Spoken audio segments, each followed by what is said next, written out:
kuua Sauli. Yaani uwezo wa kivita katika kufanya vita na kuua watu ndio kunamfanya Daudi awe mfalme. Lakini sio hivyo. Na hicho ni kwamba Daudi mwenyewe anafahamu kwamba yeye hana lolote, hana uwezo wote, lakini kwa uwezo wa Mungu amekuwa mtawala juu ya Israeli. Kwa sababu katika Samueli wa pili sura ya 6, baada ya Daudi kuwa amekuwa mfalme, wakaenda kuchukua ile sanduku la agano kwa Obed-Edom, wakawa wanaipeleka Yerusalemu. Daudi alikuwa anacheza sana, amevaa nguo tena anacheza sana, mpaka mkewe Mikali akaja kumwambia, umejiaibisha kucheza vile. Daudi alijibu Mikali, Daudi akamwambia Mikali, ilikuwa mbele za Bwana alinichagua mimi juu ya baba yako na juu ya nyumba yako, ili kuniweka niwe mkuu juu ya watu wa Bwana, juu ya Israeli. Kwa hiyo mimi nitacheza mbele za Bwana. Bwana Yesu asifiwe. Ambacho nataka ukione hapa ni kwamba Daudi alichokuwa anaelewa kuhusu yeye kwa mfalme ni kwamba, na mpaka anacheza kwa sababu ya Mungu, ni kwamba sio kwa sababu ya uwezo wake Daudi, sio kwa sababu ya uwezo wake wa binadamu na kwa mfalme juu ya Israeli, ni kwa sababu ya uweza wa Bwana, kwa sababu Bwana mwenyewe ameona nampendeza na kumwapoint yeye Daudi kuwa mfalme. Bwana Yesu asifiwe. Na katika kitabu ukifuatilia katika kitabu cha Samueli, unaweza kufikiri kwamba Daudi alikuwa mfalme kwa sababu alimua Goliathi. Sikiliza, hii nchi walienda kuishi wa Israeli ilikuwa ina majitu wengi. Kama nakumbuka katika wakati wanasafiri kutoka Misri kwenda nchi ya ahadi, walituma wapelelezi waende katika taifa wakapeleleze, wakaja na ripoti wakasema kwamba ile nchi ina majitu na sisi tulikuwa kama panzi mbele zao, na wao ndivyo walivyotuona. Bwana Yesu asifiwe. Hakuwa jitu mmoja wala wawili, walikuwa wako wengi. Kwa maana giant ilikuwa katika hii nchi.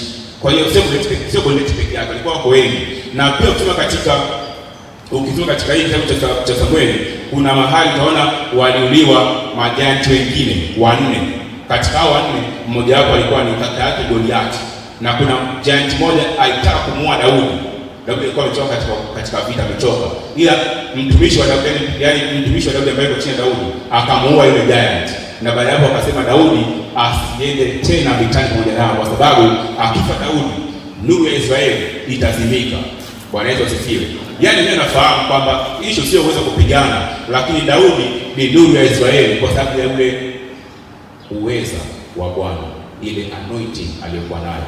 Bwana Yesu asifiwe.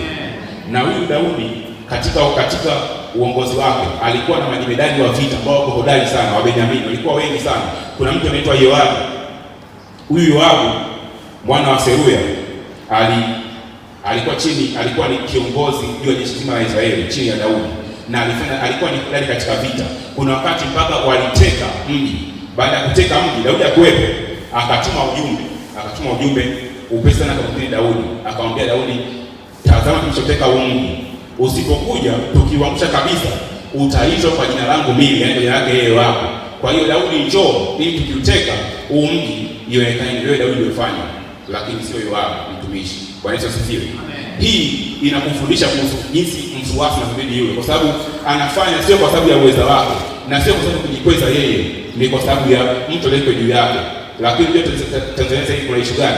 Watu wanalalamika kwa sababu kiongozi anaitwa kwenye kila uzinduzi. Yaani uzinduzi huu anakuja, uzindua benki anaenda, kuzindua shule anakuja. Yaani wanataka asiende kiongozi. Waona kama anapata umaarufu sana kwenda kuzindua. Lakini hapo unasoma kulikuwa na jemadari wa vita, alifanya vita, alishinda, akamwita kiongozi wake aje. Bwana Yesu asifiwe. Inabidi ianze na sisi wa Kristo. Tusianze kulalamika na kuongea sana kuhusu viongozi, lakini tujue wamekuwa na Mungu na sisi tuna nafasi gani ya kufanya. Unajua unapokuwa chini ya kiongozi, kwa sababu viongozi wachache na wafuasi ni wengi, unajengea tu mazingira, kwa sababu mfuasi ndiye kiongozi wa kesho. Bwana Yesu asifiwe. Yaani hawatokei sehemu nyingine, wanatoka katikati yetu. Kama katika hili kanisa mchungaji yupo katikati yetu, akishaondoka kwa mchungaji Moro, mchungaji mwingine yupo katikati yetu. Bwana Yesu asifiwe. Ni katika wafuasi. Askofu wa kanisa la TAG yupo katika wafuasi wa TAG. Atokei mbinguni, sio malaika, ni sisi wenyewe. Bwana Yesu asifiwe. Kwa hiyo somo la kwanza kabisa la mtu ambaye ni mfuasi, yaani somo la kwanza kabisa la kiongozi ni kuwa mfuasi, ni kunyenyekea chini ya uongozi. Bwana Yesu asifiwe. Na hiyo ndio sema sisi tunakosea sana. Bwana Daudi alikuwa mnyenyekevu. Alikaa, kuna wakati alikaa chini ya Sauli ili akimbie kwa sababu Sauli anataka kumuua. Lakini angalia, Daudi alikuwa na nafasi nyingi sana za kumuua Sauli, lakini hakutumia hata moja, hakumuua wala kufanya chochote, kwa sababu alijua huyu ni mpako mafuta wa Bwana. Unajua, kama mimi na wewe leo tukiwa tunaongea vibaya juu ya viongozi wetu, unamsema vibaya sana, ni kwa sababu tu hauna kisu cha kumchoma afu. Lakini kwa jinsi anavyomsema, ungekuwa kama Daudi unapata nafasi ya kumuua na muua. Bwana Yesu asifiwe. Hiyo ni kosa la kwanza kabisa, na ni kitu ambacho inabidi tubadilike kabisa, na ni tatizo, ni ukaidi ambao Mungu anataka tubadilike. Bwana Yesu asifiwe. Amen. Kitu cha tatu ambacho tunajifunza, ambacho ni cha muhimu sana kuhusu uongozi, ambacho yule alikuwa anakifahamu, ni unyenyekevu. Bwana Yesu asifiwe. Daudi alinyenyekea chini ya Sauli. Bwana Yesu asifiwe. Na kwa sababu kiongozi anatoka katikati ya wafuasi, na nilikwambia somo la kwanza la kiongozi ni kuwa mfuasi. Kwa hiyo somo la kwanza kabisa la kiongozi ni kuwa mnyenyekevu. Bwana Yesu asifiwe. Unyenyekevu ni kitu muhimu, sio tu katika hata kama utakuwa kiongozi, hata kupokea baraka za Bwana, yaani ili Mungu akuinue, inabidi kwanza unyenyekevu. Bwana Yesu asifiwe. Ndio maana katika Mithali sura ya 15, Mithali 15 mstari wa 33 imeandikwa, kumcha Bwana ni maonyo ya hekima, na kabla ya heshima utangulia unyenyekevu. Sema, kabla ya heshima utangulia unyenyekevu. Kabla ya heshima utangulia unyenyekevu. Tuangalie maisha ya Musa nabii. Musa, unafahamu maisha yake ni vizuri katika kitabu cha Kutoka sura ya 2 pale. Alizaliwa akakuwa katika mto Naili, akamchukua akakuwa katika nyumba ya Farao. Bwana Yesu asifiwe. Kwa hiyo Musa alikuwa kama mtoto wa kifalme, maana Farao alikuwa ni mfalme. Bwana Yesu asifiwe. Alikuwa katika nyumba ya kifalme, maisha bora, elimu bora. Wafalme katika zamani hizo ndio watu ambao walikuwa wanapokea elimu tofauti sana. Ndio maana katika Danieli umeona kwamba Danieli waliitwa katika nyumba ya kifalme, wakawa wanafundishwa elimu yote Ukaldayo. Bwana Yesu asifiwe. Katika nyumba ya ufalme ndio walikuwa wanafundishwa elimu yote. Kwa hiyo walikuwa wamewazidi wengine kwa uwezo, kwa sababu ya elimu waliopewa. Walikuwa wanapewa elimu ya unabii, elimu ya tiba, falsafa na uganga na hata vita. Lakini watu wengine walikuwa wapi? Kwa mfano Danieli walikwenda pale Ukaldayo, walifundishwa mengi, lakini hawakufundisha kuhusu vita, kwa sababu walikuwa ni wageni, ilikuwa ni hatari.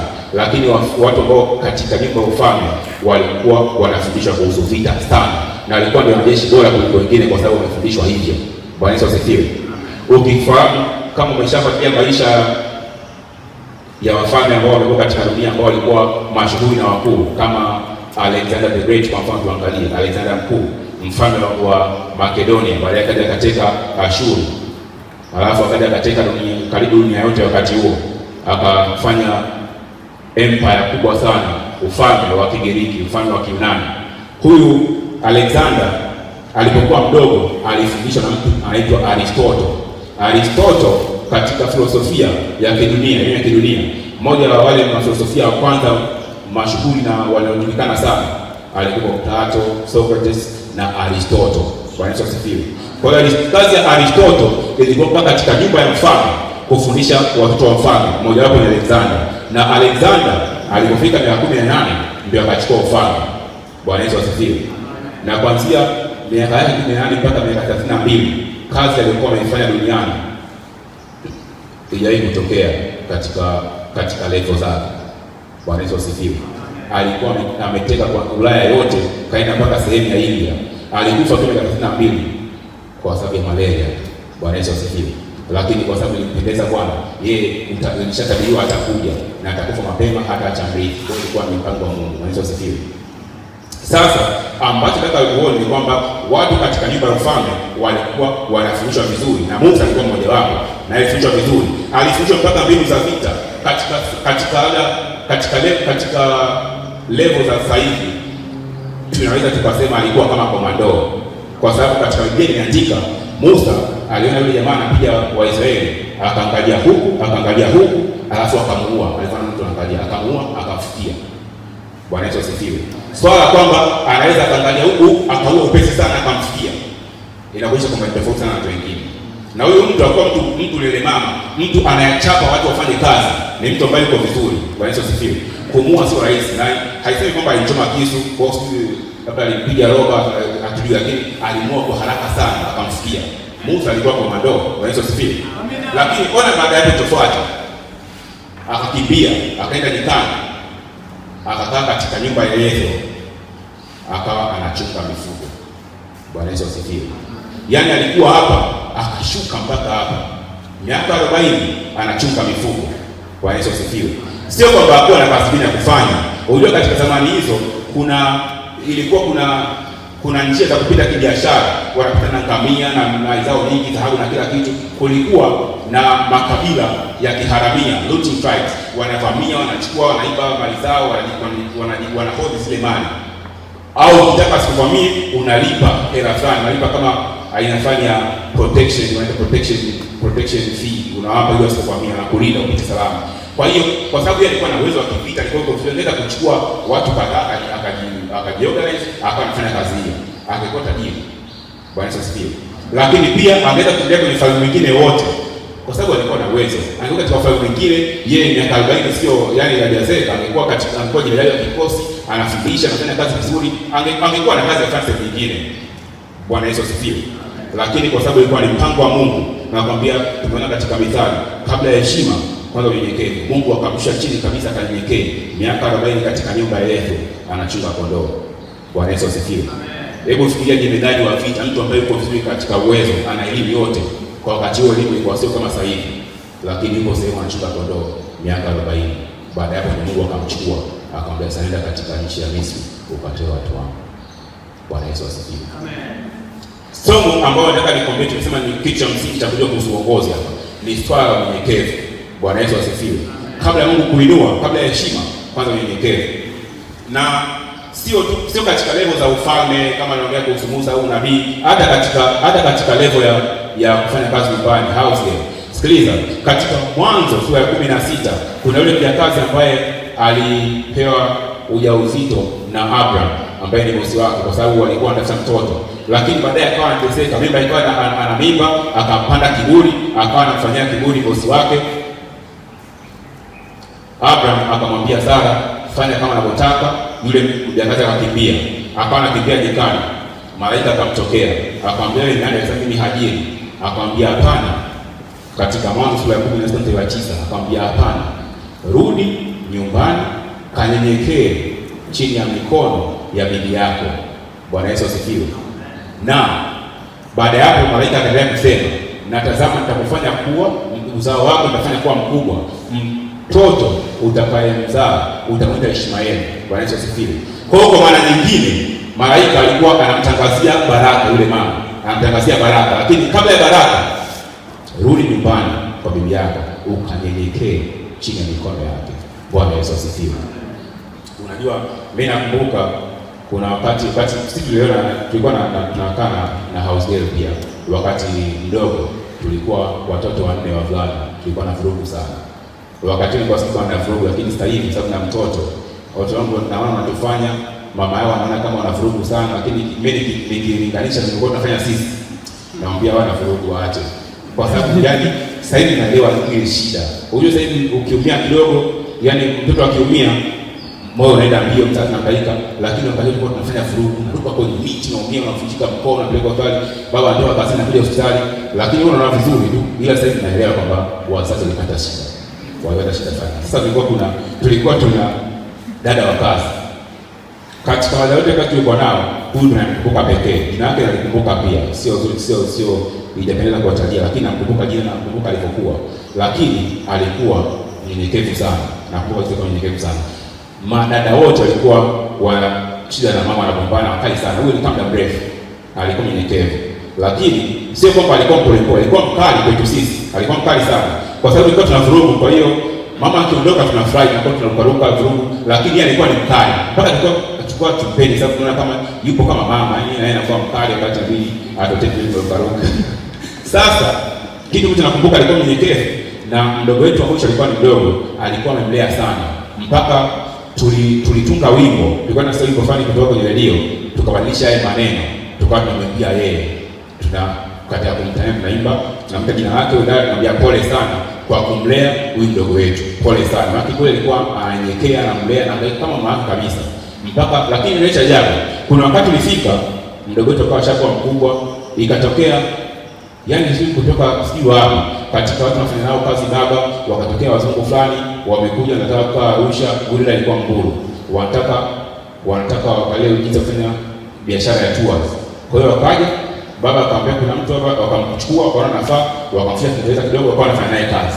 Baadaye na si akawa ndo anaongoza hiyo kampuni ya tours iko nao, sio ni wapi sasa hivi, lakini nataka uone tu kwamba baadaye akaja kuinuliwa, kwa sababu unajua kwa dada wa kazi kuja kufanya kazi na wazungu katika kampuni yao ni kitu ambacho huwezi kufikiria. Watu pia wasomea hiyo kitu. Bwana Yesu asifiwe. Nachotaka nikwambie ni kwamba kabla ya heshima, unyenyekevu kwanza. Bwana Yesu asifiwe. Na katika taifa letu sisi wa Tanzania, shida ipo katika kunyenyekea chini ya watu wengine. Unajua kuna kitu kinaitwa apprenticeship au ni kwanza nikawa sijui kusaidia chake ni kitu gani. Ndio nitafute Tuki, ile kamusi ya Tuki. Nikaona apprentice wameandika wanafunzi, lakini ndio jina ndio, lakini si wanafunzi. Kuna msamiati mwingine umewekwa pale, inaitwa mwanagenzi. Ni kitu ambacho tutakijui kwa sababu hii apprentice kwetu haipo. Unajua katika mataifa mengine historia zao kuna kitu kinaitwa apprenticeship. Na watu wanaanza kusoma chuo lakini ndio sengine kufanya kazi chini ya mtu mwingine ambaye ana ufahamu fulani. Anaweza akachukua kazi chini ya katika zamani baada mfua vyuma. Kuna watu wanafanya kazi za kufua vyuma, anaenda kufanya kazi chini yake, anajifunza. Halipwi chochote. Anaenda kalipwa lakini sio lazima. Anajifunza kuchonga vitu vya thamani. Vitu anajifunza, kila kitu anajifunza. Ananyenyekea chini ya yule mtu mpaka anapata skills. Anaweza akawa amejifunza kufua vyuma au kuchonga kitu kutoka sehemu nyingine, lakini anaenda kunyenyekea chini ya yule mtu, anajifunza, anaelewa, anajifunza. Kazi hii, yani kitu kiko katika kipindi hiki cha kuwa chini ya mtu, kimsingi ambacho tumekuja kuelewa, sio sana kuhusu kujifunza ile ujuzi, ile skill. Kimsingi ni kujifunza kunyenyekea. Na hii kitu sisi hatuna, kwa sababu hata tumetengeneza tujui vizuri. Lakini unajua watu wanajifunza, hata kucheki wa Hindi unakuta anafanya biashara, mtoto wake anasoma shule, anakuja kwenye duka baba, anajifunza hapo, anaondoka. Hata kama baadaye hatafanya kazi ya ile duka kama ni kuuza influencer, lakini anajifunza kitu pale. Kuna kitu anajifunza of course, skills za biashara, kila kitu ambacho unaweza kujifunza kwenye shule nyingine kufanya MBA, lakini kuna kitu anajifunza pale akiwa yuko chini ya mtu anayefanya ile kazi. Bwana Yesu asifiwe. Ndio maana unakuta kuna shida sana. Yaani hizi kesi zipo sana. Mcheza mpira akishakuwa na kipaji tu, yaani yeye na kocha ni ugomvi, hawezi kunyenyekea chini ya kocha. Anaambia ndio tukae tunafanya leo tunakuwa kambi mazoezi, anatoroka anaenda kulewa. Hizo kesi zipo nyingi sana. Naambia kweli. Kwa sababu ana kipaji, anajua mimi na kipaji, kwenye timu hizo kanifukuza kwa sababu na kipaji. Yaani mtu akishakuwa na kauwezo sana, anaamini kwamba yeye yaani ni kitu tofauti sana. Lakini kumbuka, nataka nikwambie, sio kwa sababu ya uwezo, ni kwa sababu ya uweza. Bwana Yesu asifiwe. Unakuta kwenye kazi labda kuna wakati wanafanya kazi fulani na nafanya magazine, kuna graphics designer. Akishakuwa mzuri, actually yeye ana talent, graphic designer ana uwezo, ni kesi. Muda kuja kazini haji, kazi alifanya on time. Yaani vurugu tu kwa sababu ana uwezo. Bwana Yesu asifiwe. Hayuko tayari kunyenyekea chini ambayo mtu yuko juu yake. Yaani hayuko tayari kwa sababu yeye ana uwezo, yeye graphic designer mzuri. Hiyo ndio shida yetu. Bwana Yesu asifiwe. Unakuta mtu kwa kupita programu hawezi kukaa chini ya programu nyingine. Yaani vurugu mechi kwa sababu yeye anajua program. Ndio maana watu hawaendelei. Bwana Yesu asifiwe. Watu hawapo tayari kunyenyekea. Bwana Yesu asifiwe. Ipo hata majumbani. Mtu anafikiri kwamba baba, unajua wanasema moment katika Biblia, katika Efeso, moment ndio kiongozi wa nyumba.